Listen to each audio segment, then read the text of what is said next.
So we need more context on this. With us now are Jason Brodsky, Policy Director of United Against Nuclear Iran. Good evening to you. Good evening.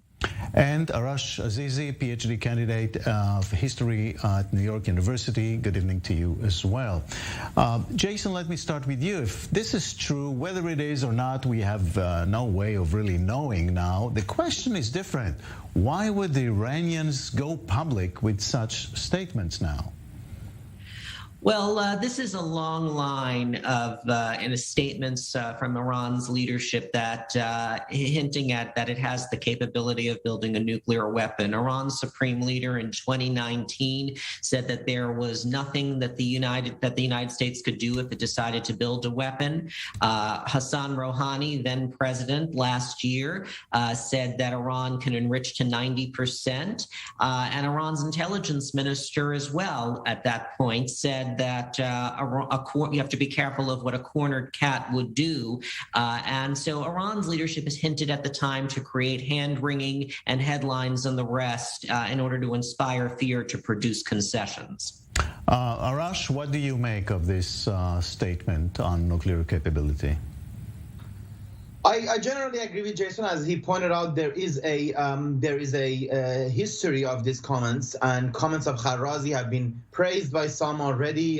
Some who believe that Iran should sort of show more of a threat in order to gain concessions. So effectively, it's a new thing that Iran is toying with. It used to always say that we don't want nuclear weapons, we are against them, there's a fatwa, it's against Islam. But they've been toying with effectively threatening that, you know what, if we really wanted to, we could do it. I should say that I believe that there are also those in the Iranian security establishment who believe that perhaps Iran should go and get a nuclear weapon. It's not just a threat. There are those who believe that this is something that Iran should do. But I believe that they're in the minority. But aren't they risking the Iranians a reaction from the United States, from Israel, from elsewhere, especially now during the negotiations? Yeah, well, it's a risky move. It's quite clearly a risky move. In fact, the whole situation that Iran, Israel, and the United States find themselves in is fraught with risk. Continuation of the program as Iran just continues to enrich uranium to really high degrees is also fraught with risk. And in the next few years, we're going to see a lot of moves that each side, will have to think very hardly about the risks involved. The question of whether there should be, so Prime Minister Lapid asked Biden, as you know, for a sort of a specific credible military threat is what he called it. So any kind of military action, any kind of plan B that the Israel and the United States might want in case of Iran sort of pulling out of the deal even more brazenly or declaring that it's not really committed to disarmament, I mean, that would also be fraught with risk. So it's a very risky situation all around. Right.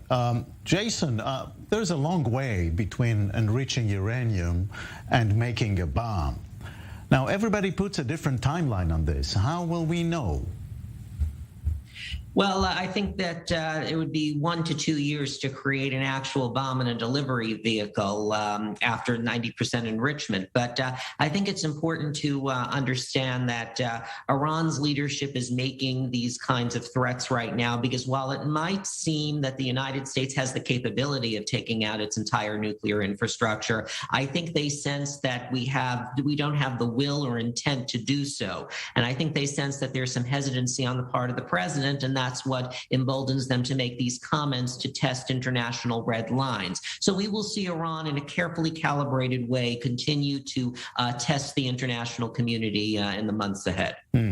Arash, on a slightly different matter, meanwhile, Iranian media reports that a senior Iranian naval officer has died as a martyr while performing his mission, which sounds quite interesting and suspicious at the same time. What do you make of this? The basic indications, frankly, make me not to be sort of very suspicious about it. One, he was a second lieutenant, according to the report, so that's not a very high position. And also, he was operating in the Caspian Sea, which is sort of not the Persian Gulf where the more sensitive stuff are. And according to the reports, he was basically part of that, has a very long-winded name, but it's basically sort of making the beach safe for tourism, and again, sort of moral vice, that kind of operation. And I should also point out, because this was kind of bigger in Israeli media, I think, than Iranian media, that the term martyrdom is used very widely. According to sort of basic idea is that if you die while you're doing your job, you're considered a martyr. So it doesn't need to have been very particular mission. Of course, there might be a story behind it, and it's true that today, whenever someone catches cold in Tehran, some will look to Tel Aviv, right? Because of the many mysterious deaths, which some of them have certainly, been linked to something more sinister. But in this case, basic indications doesn't show enough for me to sort of come up with the theory. Okay, Jason, we have just under a minute just to sum up this nuclear issue. What should we look for in the coming future?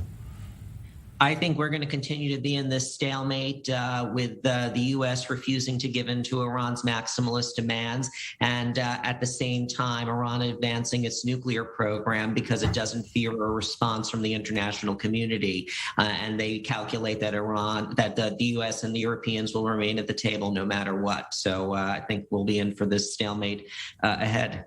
Right. I thank you both. Thank you very much. We'll take a break now.